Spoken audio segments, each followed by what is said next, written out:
Hi friends, good morning. நம்ம வீட்டுக்கிட்ட ஒரு செம்பருத்தி செடி இருந்தது. அதில் பூ பொறிக்கலான்னு வந்தேன்.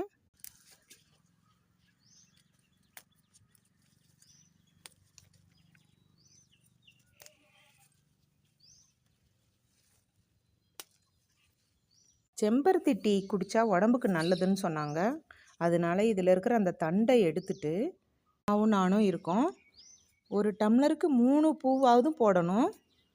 அதில் இருக்கிற அந்த இதழ் மட்டும் எடுத்து போடுங்க. இதெல்லாம் தனித்தனியாக பிச்சு எடுத்துக்குங்க. அப்போ தான் சீக்கிரமாக வேகும். டம்ளர் டீக்கு 4 பூவாவது போடணும்.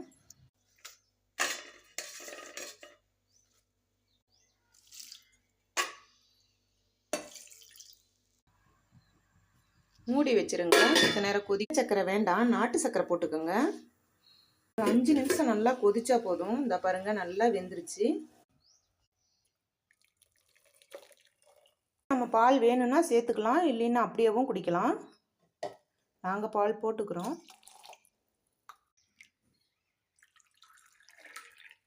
செம்பருத்தி டீ குடிக்கிறது உடம்புக்கு அவ்வளோ நல்லது. நம்ம ஒரு மாதத்துக்காவதும் இதை ரெகுலராக எடுத்துக்கிட்டோம்னா அவ்வளோ நல்லா கேட்கும். உடம்பு ஹீட்டு குறையும். மாமாவுக்கும் எனக்கும் மட்டும் வச்சுட்டு வந்திருக்கேன். நாங்கள் குடிக்க போகிறோம். ஓகே, இந்த வீடியோ பிடிச்சிருந்ததுன்னா லைக் பண்ணுங்கள், ஷேர் பண்ணுங்கள். ஃப்ரெண்ட்ஸ், நீங்களும் வாங்க குடிக்கலாம்.